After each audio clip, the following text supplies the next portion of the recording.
Bonjour à tous, bienvenue au Café du Coin, j'espère que vous allez bien. Je ne suis pas seul, Moïd est parti, comme on vous l'a dit hier, je ne suis pas seul. Pete est revenu.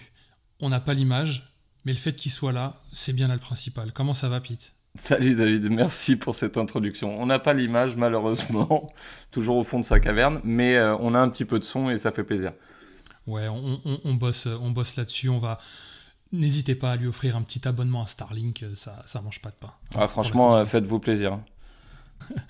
Donc ouais, Moïd est parti en vacances, vacances bien méritées. Donc ce sera un montage un peu différent, on va dire.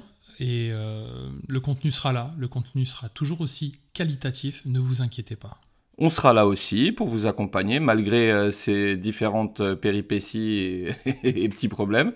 En tous les cas, on sera au quotidien avec vous comme c'est prévu, quoi. Exactement. Il est 23h33, on tourne les vidéos le soir, elles sortent le lendemain, pour des raisons évidentes d'emploi du temps. Mais bon, vu la gueule du marché, j'ai envie de vous dire, ça fait pas une grande différence, vous inquiétez pas. Alors Pitch te propose de passer au prix. Donc on a un Bitcoin à 20 300 dollars à peu près, qui perd 0,1%, donc c'est dire à quel point c'est calme. L'Ethereum qui perd un petit peu plus quand même, 4,27% à 1115 dollars. Aujourd'hui on a assisté quand même à une petite bataille entre vendeurs et acheteurs. Il est passé quelques fois sous la barre des 20 000, il est passé en dessous, etc. etc. C'est à peu près ce qui s'est passé aujourd'hui, j'ai envie de te dire. Ça bataille, hein. Bon, mais ça reste dans un range, on va dire. Ouais, pas grand chose à dire, hein, les gars, donc on va passer aux autres cryptos, aux altcoins. Donc l'Ethereum, comme on vous a dit, moins 4,44%, le BNB moins 5%, XRP moins 3%. Bon, il n'y a que le Doge, le SHIB et quelques autres qui ont pris un petit peu, mais c'est pas non plus foufou. Le BNB, Pete, je suis en train de le voir là, il baisse doucement mais sûrement, j'ai l'impression. Chaque jour, il baisse un peu plus. Je sais pas où il va s'arrêter lui, mais à un moment donné, il va falloir qu'on se penche pour recharger et mettre un petit bac dessus, j'ai l'impression. Bah, j'ai envie de dire que c'est un petit peu comme toutes les autres altcoins en ce moment, hein. Tout suit le BTC. Bon, bah là, BTC vient de passer sous 21, sous les 20. Ça fait pas plaisir au reste des altcoins qui le suivent aveuglément. Mais bon, vu qu'on sait pas trop où ça va s'arrêter, très clairement, est-ce que ça vaut le coup de rentrer maintenant en sachant que bon, peut-être qu'il vaut mieux un peu louper le train et le prendre quand c'est sûr d'être parti, tu vois, que de finalement prendre maintenant. À moins que, voilà, j'ai été trop loin dans mon explication et que je sois en train de me perdre dans ma discussion, tout Non, non, simplement, pas hein. du tout. Pas du tout. Le truc, c'est qu'effectivement, il n'y a aucune tendance qui se dégage. On vous le dit depuis suffisamment longtemps. Donc voilà, avant de recharger, avant de mettre une grosse pièce, attendez qu'il y ait vraiment une tendance claire qui se dégage. On va voir déjà ce que nous dit notre indicateur préféré. Tu dis quoi comme chiffre, juste comme ça, Bah alors, avant que je pour vous rafraîchisse? avoir regardé ces 2 derniers jours, il me semble qu'on est à 11. Ouais, et aujourd'hui, je crois qu'on était à 13. Alors, aujourd'hui, on est à 13 alors que le Bitcoin a baissé, tu vois. Donc c'est un peu bizarre. Il est à combien là? Il est à 13. Ça bouge pas. Bon, j'ai envie de te dire qu'il soit à 10 ou à 13 finalement, ou à 15 même, ça change pas grand-chose, hein. C'est la peur, c'est l'incertitude, quoi. Exactement. Donc, première news du coup, comment ça se passe? Bitcoin, l'hiver crypto n'endormira pas les investisseurs de Bank of America. Ça y est, tu nous mets dans les news direct là. Bank of Attends. American et tout le bazar. Ok, On n'a pas le temps de niaiser. pas le temps de niaiser, le format est différent. Donc Bank of America, oui, bah écoute, une des plus grosses banques mondiales quand même, donc c'est pas rien, qui a fait, comment dire, qui a organisé un event, si tu veux, autour du Web3 pour ses clients professionnels. D'accord. Donc on ne parle pas de la banque de quartier et on ne parle pas de toi et moi comme clients, hein. Donc c'est des clients pros, c'est une des plus grandes banques mondiales et ils organisent donc un event pour parler Web3, blockchain et autres. Et ils ont lancé donc du coup une étude sur ces clients et il s'avère que tout le monde est plutôt dans un enthousiasme général quant à la technologie. Quant au bouleversement du marché aujourd'hui, c'est-à-dire un assainissement finalement nécessaire, et bon investissement aujourd'hui, une bonne zone de prix pour le futur. Ce que je retiens de tout ça finalement, c'est que quand tu as une banque comme ça et des professionnels aujourd'hui qui sont adossés à cette banque et qui te disent que eux, ils vont investir dans les crypto-monnaies en général, tu peux t'amener à avoir une adoption de masse derrière au vu de la confiance que ça va apporter au grand public. Ouais, exactement. C'est vrai qu'il y a Goldman Sachs, il y a Bank of America. Ça commence vraiment à être adopté en masse. Et surtout, ce qui est étonnant, c'est de voir que c'est adopté en masse pendant un semi-bear, on va dire, tu vois. Donc imagine en plein bull run. Ouais, alors moi j'irais au-delà, c'est que je dirais, il y a quand même de l'adoption par des énormes boîtes et des hedge funds de folie et tout, en sachant que c'est pas régulé. C'est-à-dire que c'est quand même un jeu où les mecs ils savent pas trop, on voit bien, hein, il y en a qui ont pris des grosses calottes, hein. Donc le fait que ce soit pas régulé et que des gros acteurs comme ça de la finance traditionnelle veulent investir et encourager leurs clients à investir, bah très clairement oui oui c'est carrément du plus. Est-ce qu'on peut dire, Peter, que c'est de bon augure pour la suite?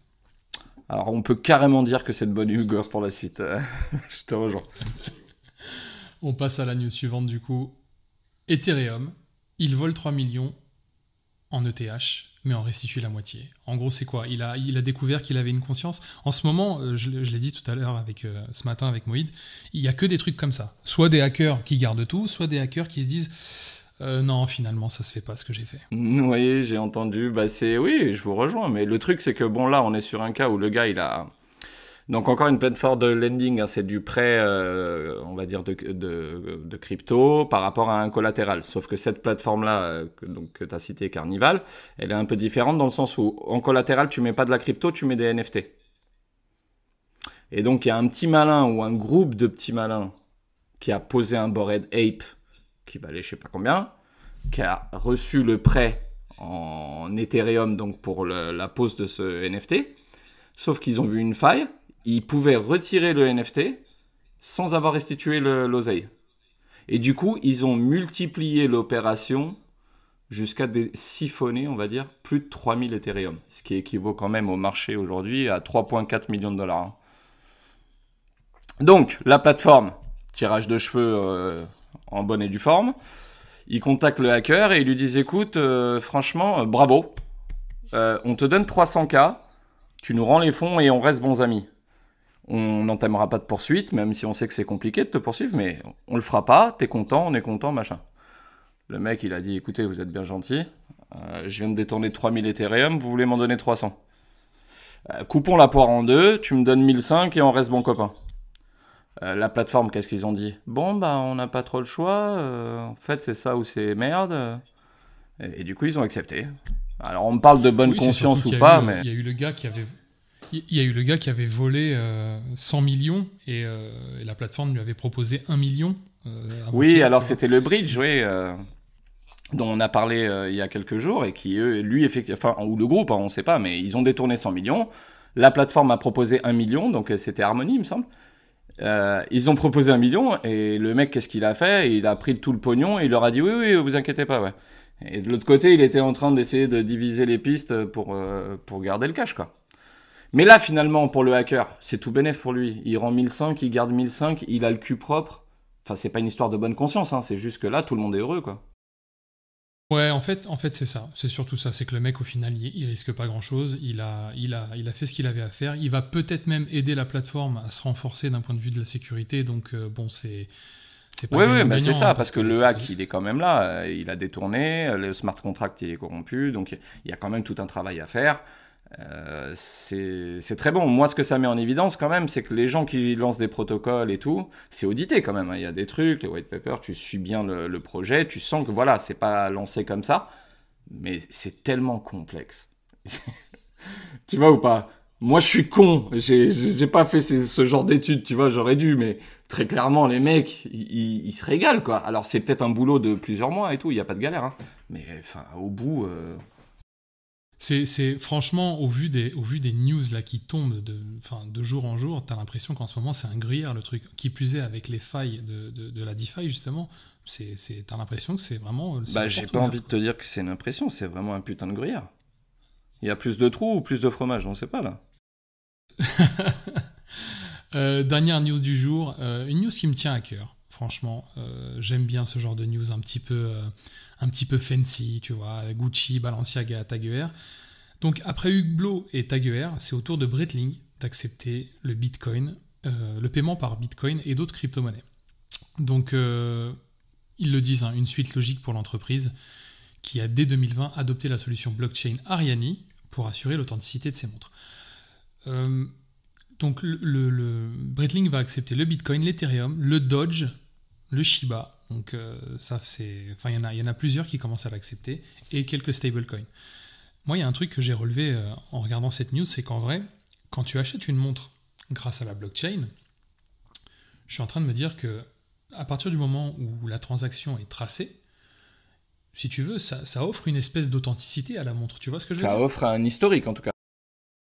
C'est ça, ouais, voilà, exactement. Ça offre une trace de transaction qui permet à l'éventuel deuxième ou troisième acquéreur de constater que la montre a bien été achetée à tel endroit, à tel moment, quoi. Ouais, complètement. C'est une traçabilité. Breitling le met maintenant d'origine quand tu achètes une Breitling et c'est inscrit à la blockchain. Il y a une carte. Enfin, tu as une traçabilité de ta montre dans le temps et je trouve que c'est une bonne utilisation de la technologie. Il n'y a pas de souci.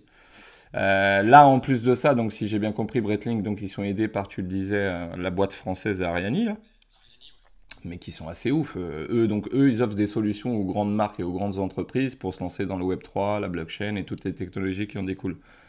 Là, donc c'est pour Breitling. On a vu qu'il y a quelques jours, c'était pour Yves Saint Laurent. Bon, Yves Saint Laurent, Marketplace NFT, il y a tout un truc. Et ce qui est intéressant, c'est que Yves Saint Laurent, c'est pas une marque comme ça, hein, c'est le groupe L'Oréal. Donc, tu peux imaginer que tu as beaucoup de marques qui vont lancer leur NFT ou comment on va dire, leurs produits suivis grâce à la blockchain. Donc, voilà, ça va faire que ça, en gros. Ouais, c'est ça. Quand tu vois ce genre d'institution quand même qui pèse plusieurs milliards sur le marché traditionnel, tu vois, tu te dis vraiment qu'ils sont en train de tous adopter la blockchain. Après, on va pas se mentir, c'est pas un grand truc qu'ils font de ouf parce que quelque part, ils utilisent l'entreprise ByPay, BitPay. Donc tu vois, BitPay, qu'est-ce qu'ils font? Ils prennent leurs frais, ils transforment la crypto en fiat. Et puis il paye le commerçant en fiat. Donc Breitling, en vrai, il reçoit de l'euro, hein, il cherche pas, hein, il reçoit du dollar ou je sais pas quoi. C'est BitPay qui encaisse le bitcoin ou le SHIB du client, qui prend ses frais et qui paye en fiat le commerçant. Donc c'est une solution de facilité. Moi, il y a une question que je me pose aussi et on terminera là-dessus. Admettons, on va chez Breitling, on achète une montre, ok, on paye en USDT. D'un point de vue de la flat tax, comment ça se passe du coup? Frérot, j'en ai aucune idée. Hein. Tu vois ce que je veux dire? Ce serait bien de... Tu sais, Breitling a un service client, hein, tu peux envoyer un email, poser la question. Non, mais c'est intéressant, c'est vrai. Je vais le faire. Si je vais à l'étranger et que je paye en crypto, est-ce que je suis assujetti à la détaxe? Tu vois, exactement. Puisque quelque part, j'ai déjà payé ma taxe. Enfin, je sais pas, tu vois, je rentre pas dans le détail, mais comment on en est? Ouais, c'est une question qui se pose. Et là, les viewers, ils vont te dire, mais on s'en bat les couilles. T'as de la crypto, tu payes ta montre, tu la prends, tu la ramènes chez toi et tu la boucles. Tu m'étonnes. On va terminer là-dessus, les amis. Petite vidéo, petit format pour aujourd'hui. Mais format quand même. Demain, ce sera un peu plus long avec un... ce sera un peu plus long avec un montage un peu plus étoffé. N'hésitez pas, comme d'hab, le petit pouce bleu si la vidéo vous a plu, à vous abonner à la chaîne, activer la cloche. Et puis merci de votre fidélité. Et puis j'ai envie de te dire, Peter, on se voit demain. Voilà, exactement. Soyez indulgents. Hein. On essaye d'être là, de partager notre passion avec vous. Ouais, je suis stagiaire. Malgré les impondérables et tout ce qui se passe dans la vie, on essaye de donner du contenu, d'être là, de partager avec vous chaque jour. Donc voilà, soyez tolérants. Si vous l'êtes pas, vous prenez la deuxième à gauche et vous allez... bon, voilà. Voilà. La team, je vous embrasse. À demain. Salut à tous.